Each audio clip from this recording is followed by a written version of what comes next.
السلام علیکم معزز ناظرین، ویلکم ٹو مائی چینل۔ تو چلتے ہیں معزز ناظرین آج کے ٹاپک کی طرف۔ حاتم طائی کا واقعہ۔ حاتم طائی عرب کے مشہور سخی اور دریا دل انسان تھے۔ ان کی سخاوت اور مہمان نوازی کی داستانیں آج بھی زندہ ہیں اور مثال کے طور پر پیش کی جاتی ہیں۔ حاتم کا اصل نام حاتم بن عبداللہ طائی تھا اور وہ قبیلہ طے کے سردار تھے۔ حاتم طائی کی سخاوت کی کہانیاں ان کی زندگی میں ہی عرب کے طول و عرض میں مشہور ہو گئی تھیں۔ سخاوت کی ابتدا۔ حاتم طائی بچپن ہی سے سخاوت پسند اور نرم دل انسان تھے۔ کہا جاتا ہے کہ ایک دن حاتم کے والد نے ایک گائے ذبح کی اور حاتم سے کہا کہ یہ گوشت گاؤں کے غریبوں میں تقسیم کر دیں۔ حاتم نے تمام گوشت غریبوں میں بانٹ دیا اور خود کچھ بھی نہ رکھا۔ ان کی والدہ نے جب دیکھا کہ حاتم ہمیشہ دوسروں کا خیال رکھتے ہیں تو ان کی تربیت بھی اس نہج پر کی اور ان کے دل میں دوسروں کی مدد کا جذبہ مزید بڑھایا۔ ایک مسافر کی مدد۔ حاتم کی سخاوت کا ایک مشہور واقعہ ہے کہ ایک دن ایک مسافر حاتم کے خیمے کے قریب آیا اور اپنی پریشانی بیان کی کہ وہ کئی دنوں سے بھوکا ہے اور راستے میں اسے کوئی مدد نہیں ملی۔ حاتم نے فوراً اپنے خیمے میں موجود تمام کھانے کا بندوبست کیا اور مسافر کی ضیافت کی۔ جب مسافر کو معلوم ہوا کہ یہ حاتم طائی ہے تو اس کی آنکھوں میں آنسو آ گئے اور اس نے دعا دی کہ اللہ تعالی حاتم کو مزید عزت اور خوشیاں عطا کرے۔ حاتم کی سخاوت صرف دوستوں تک محدود نہیں تھی بلکہ وہ دشمنوں کا بھی احترام کرتے تھے۔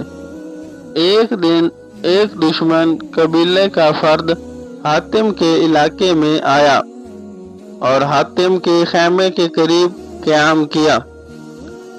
حاتم نے اسے پہچان لیا لیکن سخاوت کا مظاہرہ کرتے ہوئے اس کا پرتپاک استقبال کیا اور اسے عزت کے ساتھ کھانا کھلایا۔ دشمن حیران ہوا اور کہا، حاتم، تمہارے دل کی وسعت نے مجھے حیرت میں ڈال دیا ہے۔ حاتم طائی کی سخاوت کا ایک اور مشہور واقعہ ان کی بہن کی شادی کے وقت پیش آیا۔ ان کے پاس صرف ایک اونٹ بچا تھا جو ان کے قبیلے کی کل دولت تھی۔ حاتم نے بغیر سوچے سمجھے اس اونٹ کو بھی قربان کر دیا تاکہ مہمانوں کی ضیافت ہو سکے۔ جب لوگوں نے کہا کہ یہ تمہاری آخری دولت تھی، حاتم نے جواب دیا، مال دولت کا مقصد دوسروں کی خدمت ہے۔ اگر یہ خدمت نہ کر سکے تو مال ہی بیکار ہے۔ حاتم طائی ہمیشہ یتیموں اور غریبوں کا خیال رکھتے تھے۔ ان کے دروازے پر آنے والا کوئی بھی شخص خالی ہاتھ واپس نہیں جاتا تھا۔ وہ اکثر اپنے مال و دولت کو بانٹ دیتے اور خود کنایت کی زندگی گزارتے تھے۔ حاتم طائی نہ صرف سخاوت کے حوالے سے مشہور تھے بلکہ وہ ایک بہترین شاعر بھی تھے۔ ان کی شاعری میں انسانیت، محبت اور سخاوت کی جھلک دکھائی دیتی ہے۔ ان کی ایک مشہور شعر ہے، اگر میرے پاس ایک دانہ بھی ہو میں اسے بانٹ دوں اگر کوئی محتاج ہو۔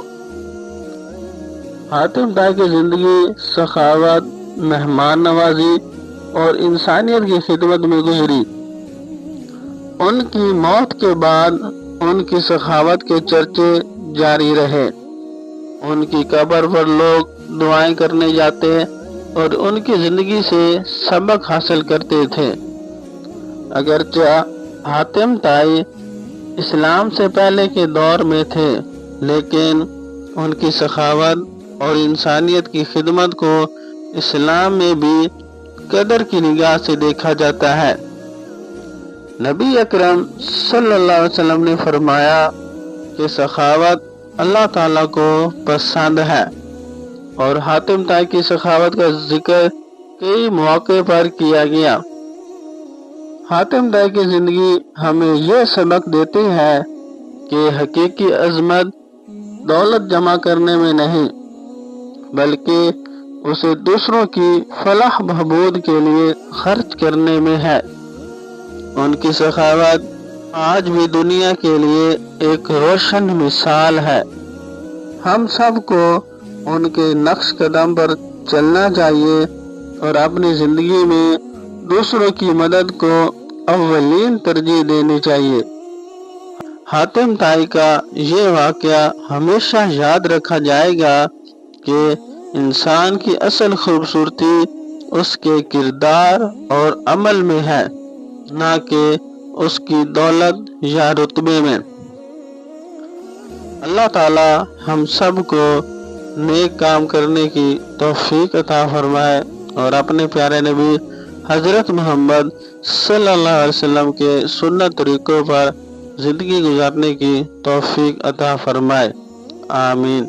تو انشاءاللہ ملتے ہیں جی نیکسٹ ویڈیو میں، تب تک رکھیے گا اپنا ڈھیر سارا خیال، اور مزید ایسی اچھی ویڈیو دیکھنے کے لیے میرے channel Islamic stories voice of Umar کو سبسکرائب کریں، لائک کریں، شیئر کریں۔ آپ سب کا بہت بہت شکریہ۔ تو ملتے ہیں جی نیکسٹ ویڈیو میں، تب تک رکھیے گا اپنا ڈھیر سارا خیال۔ اللہ حافظ۔